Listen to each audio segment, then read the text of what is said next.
The boutique hotel stood quietly on the forest's edge, its wide glass lobby windows catching the warm Arizona sun.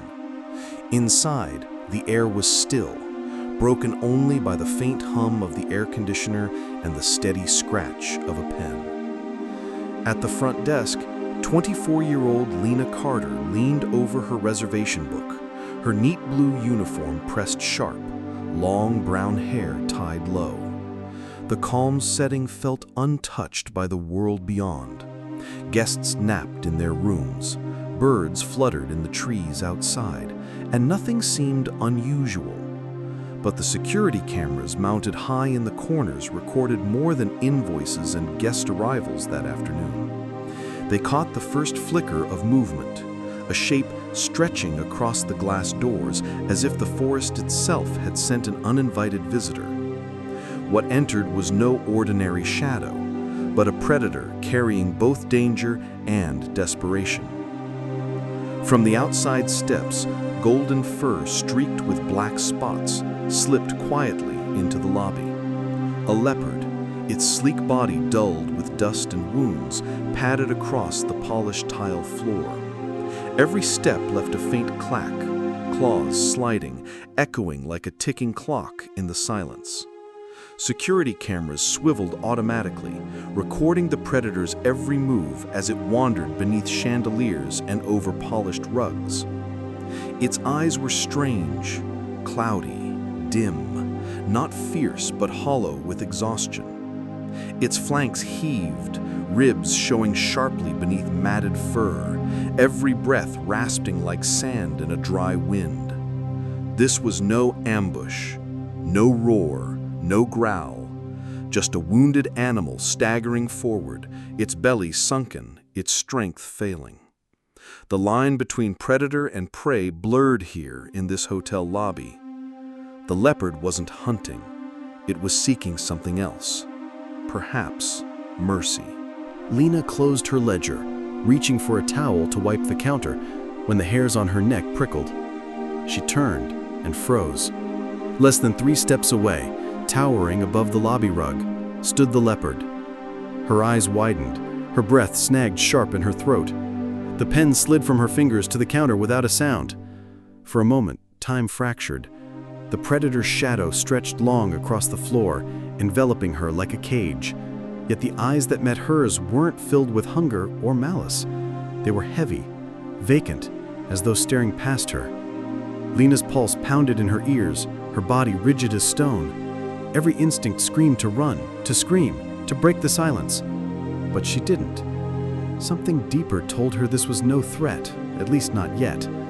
Something about the way it swayed made her stand still. The leopard lifted its paw, and Lena saw the truth. A rusted iron trap clamped tight around its left foreleg, teeth sunk deep into flesh. Blood dripped onto the marble tiles, dark drops forming a trail back to the glass doors. The smell of iron and soil filled the air. Lena's horror collided with compassion. Her fear lessened, replaced by a trembling recognition. This animal wasn't here to harm. It was here because it had nowhere else left to go. Its legs shook violently, the sound of metal grinding with each staggered step. She gripped the counter to steady herself, her voice caught in her throat. For the first time, the leopard let out a sound. Not a roar, not a snarl, but a broken groan, the sound of an animal on the edge of collapse. The groan ended in silence as the leopard's legs buckled. Its body crumpled onto the polished floor, chest rising in shallow bursts.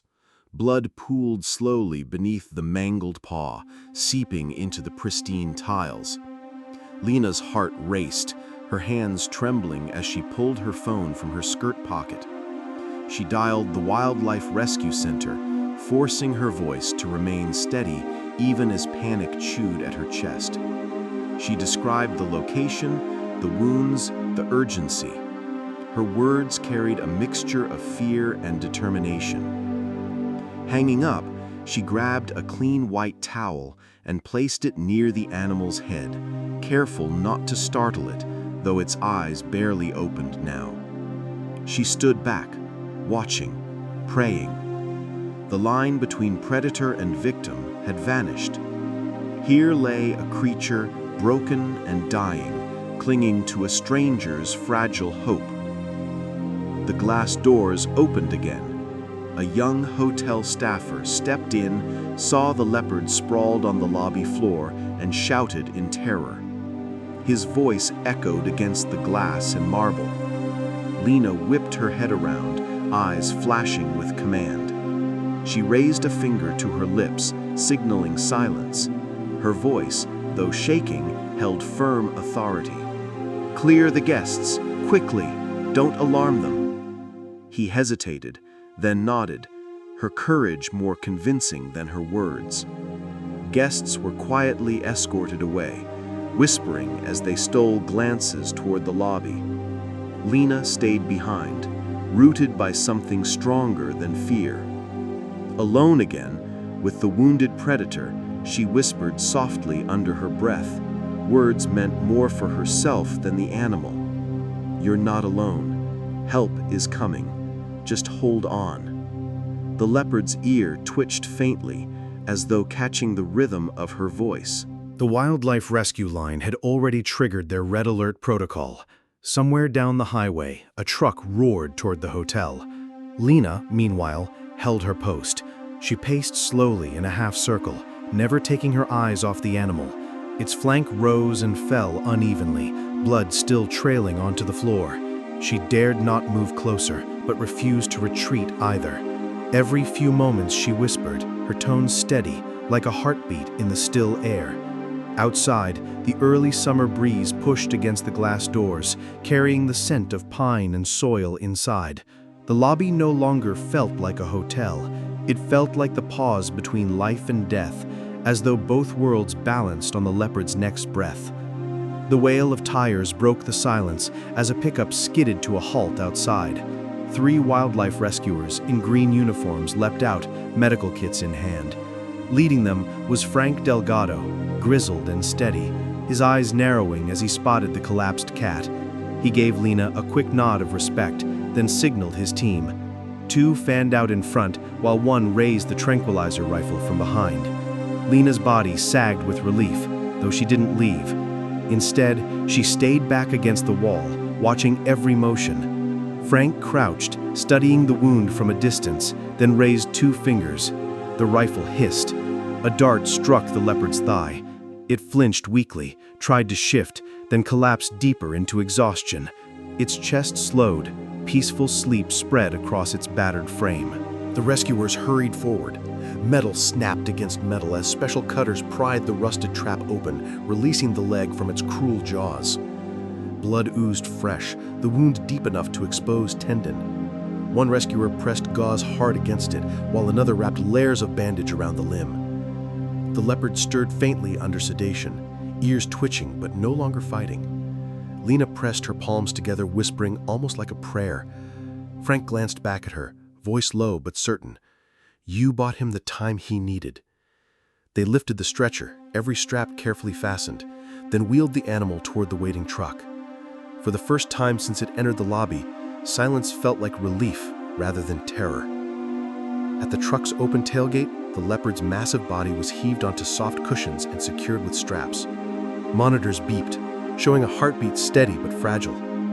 Lena ran to the doorway, unable to stop herself. "Will he survive?" she asked, voice breaking. Frank paused, offering the faintest smile. "If we'd arrived hours later, he wouldn't have had a chance. Now he does." Lena pressed a hand over her mouth, eyes stinging with tears. As the vehicle pulled away, its red taillights vanishing down the forest road, she stood alone on the hotel steps, her heart pounding with a mix of terror and hope. The lobby behind her still smelled of blood and wild soil, but in her chest something new had taken root, the fragile belief that she had just helped save a life, destined to become legend. At the Wildlife Center, fluorescent lights flickered as a surgical team surrounded the stretcher. The rusted trap was gone, but infection lingered deep in the mangled leg. Dr. Hayes, steady and calm, directed each movement.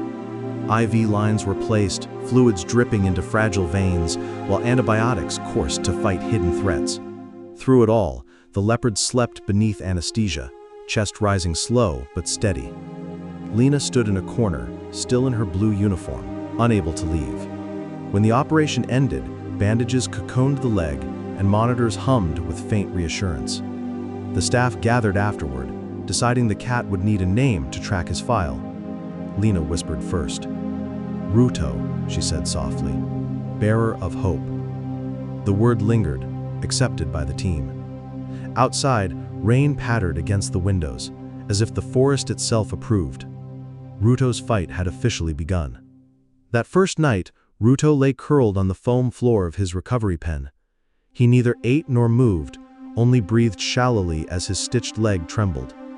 The night shift doctor sat beside the enclosure, reading softly to himself, the lamp casting gentle shadows.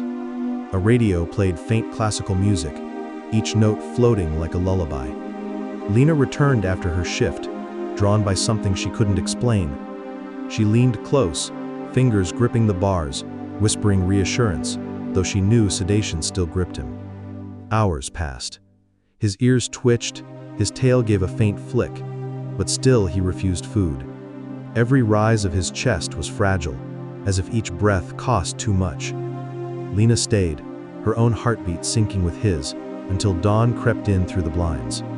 A connection had formed in the silence, a fragile thread between human patience and wild survival. On the third day, something changed. A bowl of broth was slid inside the pen, steam rising faintly. For the first time, Ruto lifted his head. His golden eyes opened halfway, locking on Lena where she sat quietly against the wall. Their gaze held, tired but searching. Slowly, shakily, his tongue darted out. He licked the broth, once, twice, then leaned closer. The sound was faint, but it carried like thunder, the sound of survival. Lena's hand trembled on her lap as tears burned her eyes. "That's it, boy. You're not done yet." Staff rushed to record his intake, hope spreading through the center like wildfire. For days afterwards, small victories followed. A stretch, a shift, a step. Each was a milestone Lena memorized, proof that the leopard who staggered into her lobby wasn't just surviving, he was choosing to fight. By the end of the week, Ruto stood for the first time. His legs wobbled, bandages still tight, but his frame lifted clear off the floor. Cameras clicked as staff recorded his recovery, though Lena barely noticed. She was too busy watching the way his eyes locked on her again, longer this time, less clouded.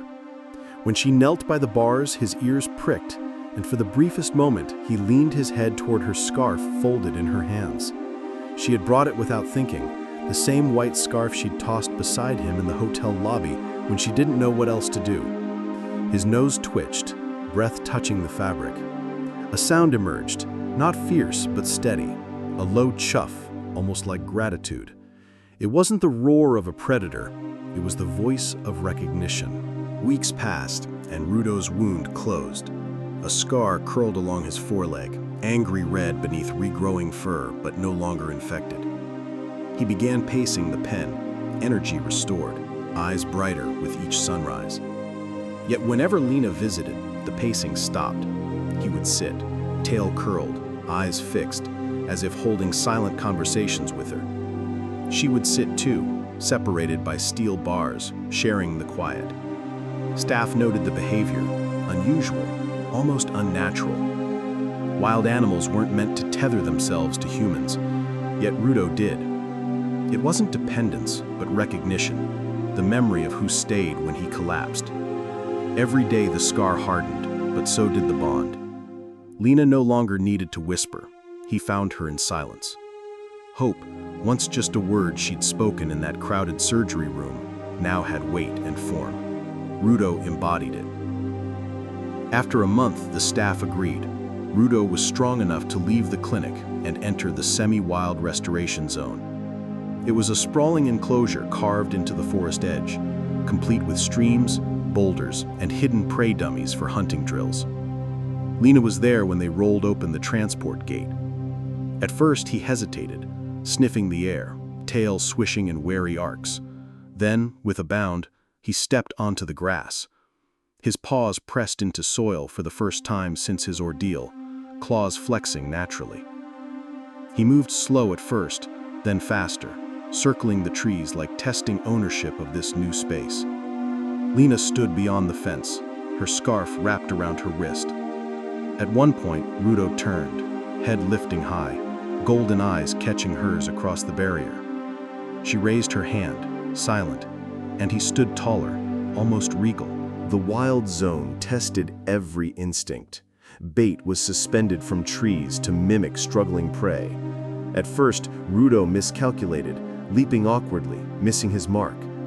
Staff noted concern, but improvement came quickly. Within days, his leaps grew precise, his landing sharper, his strikes powerful once again. At night, motion cameras recorded him stalking shadows, slipping silently through foliage, reclaiming the skills time and injury had stolen. Still, in daylight, whenever Lena arrived, his rhythm changed. He would sit close to the fence, muscles rippling under golden fur, simply watching. Staff shook their heads, whispering about imprinting. But Lena knew better. He wasn't humanized. He was remembering. Remembering who stayed when his world nearly ended. The white scarf hung loosely from her wrist. Sometimes, when the breeze carried its scent across the enclosure, Ruto would raise his head and chuff softly in reply. Though Ruto's leg healed, the veterinarians discovered deeper scars. Old wounds lined his back, healed unevenly, evidence of past battles in the forest. Parasites had left marks, and ribs carried scratches where rival claws once raked across. He was not just a wounded leopard. He was a survivor of many unseen wars. Lena listened quietly as Dr. Hayes explained the truth. Without the hotel lobby incident, without her phone call, those hidden injuries combined with infection would have claimed him. She looked at the scarred leopard pacing proudly across the grass. To her, the scars weren't weaknesses. They were medals. Each one spoke of a will too stubborn to break. She placed her hand against the fence, whispering softly, "You've always been stronger than anyone knew." Ruto paused, lifted his head toward her, and for a moment, strength looked like gratitude. Even as Ruto thrived in the semi-wild zone, Lena visited regularly. She sat for hours by the fence, watching him climb rocks, leap streams, test his body against the enclosure. Other visitors saw a wild animal reclaiming his instincts. But Lena saw something else. Every time his golden eyes sought her out, every time his ears pricked when she adjusted her scarf, she felt the echo of that hotel lobby. She remembered the silence, the blood, the frozen stare of an animal moments from collapse, and she remembered choosing not to run. Now she stayed for a different reason. She wasn't guarding him anymore. He was guarding her, reminding her that courage isn't always about standing against claws or teeth. Sometimes it's about standing still, heart open, when the wild itself asks for help. By midsummer, the rescue team gathered to assess Ruto's progress. Hunting drills had sharpened, his reflexes returned, his strength undeniable. His leg scar was firm, no longer hindering his stride. Frank Delgado, the veteran rescuer, reviewed the footage and nodded. He's ready. Lena's chest tightened at those words. Ready meant release. Ready meant goodbye. She nodded silently, though her heart resisted. Preparations began, paperwork signed, transport cage prepared, forest coordinates chosen for release. On the morning of the decision, Lena stood by his enclosure, scarf wound tight around her wrist. Ruto paced once, then pressed his head against the fence where her hand rested. It was brief, almost imperceptible, but it was enough. She whispered, "Go live, Ruto. Live where you belong." He stepped back, eyes shining, as though he understood that freedom and farewell walked the same path. The dawn sky painted soft streaks of pink across the horizon as the team rolled Ruto's transport cage onto the truck. The air smelled of pine and wet grass, carrying the weight of a final chapter. Lena stood nearby, her scarf tucked firmly in her hand, fingers trembling. Ruto paced inside the crate, muscles coiled, eyes bright with something beyond confinement. an instinct calling him back to where he belonged. Staff whispered quietly, their boots crunching against gravel, each movement solemn, respectful.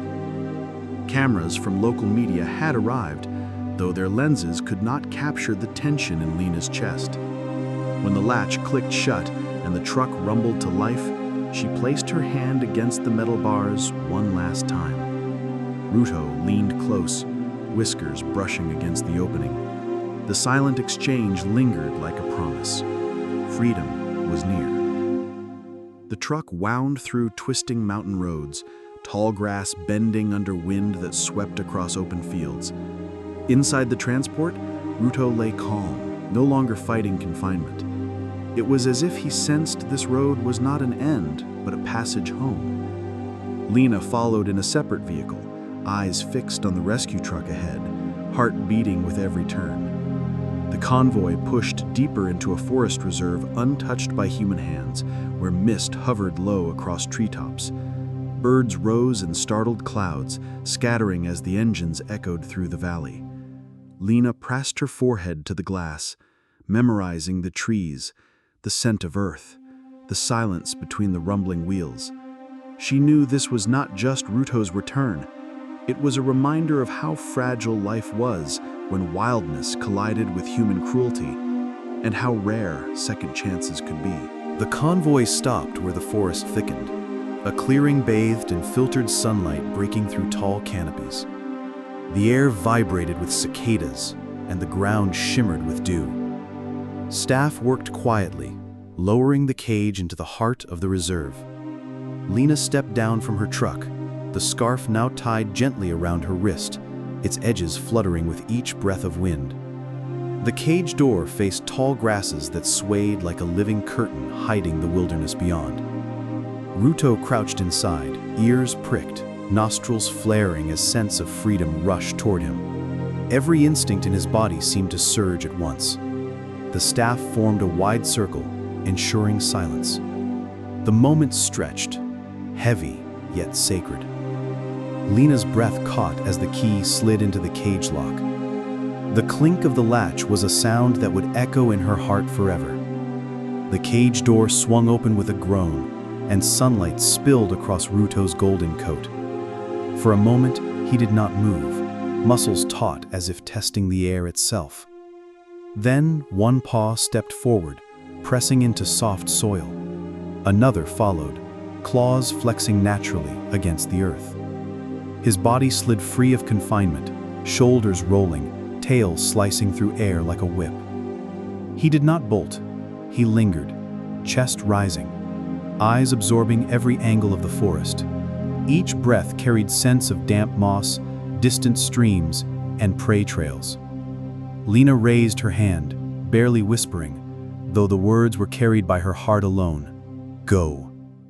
Ruto turned his head once, golden eyes locking on hers. They stayed like that, human and wild, until the bond stretched too thin to hold. With a sudden bound, he vanished into the tall grass. Silence hung for a beat, broken subtly by a sound that vibrated through every rib cage in the clearing. Ruto roared. It wasn't a roar of rage nor warning. It was power, freedom, and gratitude braided into one primal call. The trees seemed to bend with it, the birds scattered in waves, and the ground itself seemed to tremble. Lena's knees weakened as tears blurred her vision. Her scarf fluttered in the wind, catching sunlight, as if saluting the call. Staff clapped softly, though none dared break the reverence of the moment. That roar traveled beyond the forest, caught faintly in distant valleys, a voice proclaiming survival against all odds. Lena closed her eyes, hearing not just the roar, but every heartbeat sensed the lobby. A sound born in desperation had become a hymn of victory. Ruto had reclaimed his world. When the roar faded, the clearing fell into a hush almost heavier than sound. Only the rustle of leaves remained, stirred by wind that felt alive with memory. The rescue team began packing equipment, voices hushed, movements measured. Lena did not move at first. She stood rooted, hand pressed against her scarf, her heart unwilling to let go of the sight of his vanishing form. The grass swayed as though whispering secrets only Ruto could now hear. In her silence, she realized something important. Her role was never to keep him. It was to return him to the wild he almost lost. As the last truck door slammed shut, Lena turned one final glance toward the forest. Somewhere within, a golden shadow moved freely again, a reminder that courage is not always about holding on, but about knowing when to release.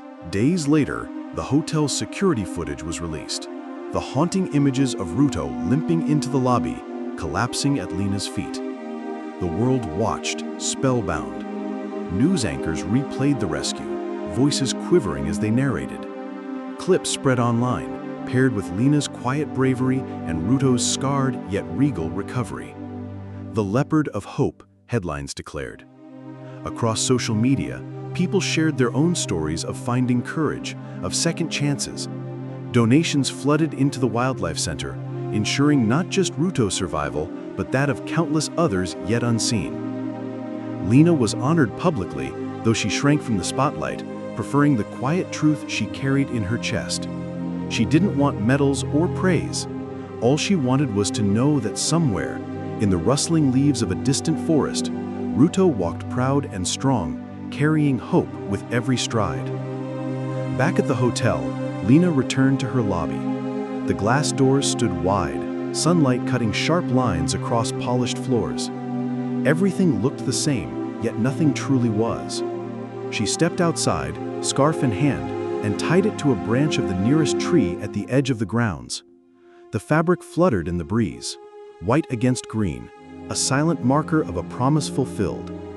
Guests glanced at it curiously, some even asking, but Lena never explained. She didn't need to. The scarf wasn't for them. It was for Ruto. For the day he staggered through her doors bleeding, for the moment he looked back one last time before disappearing into the grass. Whenever the wind caught it, she swore she heard his chuff again. Soft, low, alive. A farewell, and perhaps a thank you. Months later, rangers deep within the reserve reported sightings. A large leopard with a distinct four-leg scar had been seen stalking riversides, strong and unafraid. They knew instantly. Ruto had adapted. He hunted again, roared again, and claimed his territory like any wild king should. But when news reached Lena, she didn't imagine the predator. She imagined the gaze in the lobby, the chuff against her scarf, the roar that split the forest sky. His survival was more than biology. It was a reminder of resilience, of what happens when compassion meets courage. The hotel staff hung photos of the release day in the lobby, but Lena always passed them with a quiet smile. She didn't need pictures. She carried Ruto's memory in her heartbeat, each thrum echoing the wild rhythm he had taught her to respect. One evening, Lena stood at the hotel's edge as the sun melted into amber across the treetops. The forest hummed, alive with cicadas, owls, and the whispers of life unseen. She closed her eyes and breathed deep, the air heavy with pine and earth. Somewhere beyond the horizon, Ruto roamed free, scarred, strong, and alive. He was no longer a wounded guest in her lobby. He was a survivor, a legend, and a bearer of hope for anyone who doubted the power of second chances. Lena touched the scarf fluttering against the branch, now frayed by wind and sun. Her lips curved into the smallest smile. Ruto's story wasn't just his, it was hers too. A reminder that sometimes the wild comes crashing into ordinary lives not to frighten, but to awaken. And when it does, courage becomes unforgettable.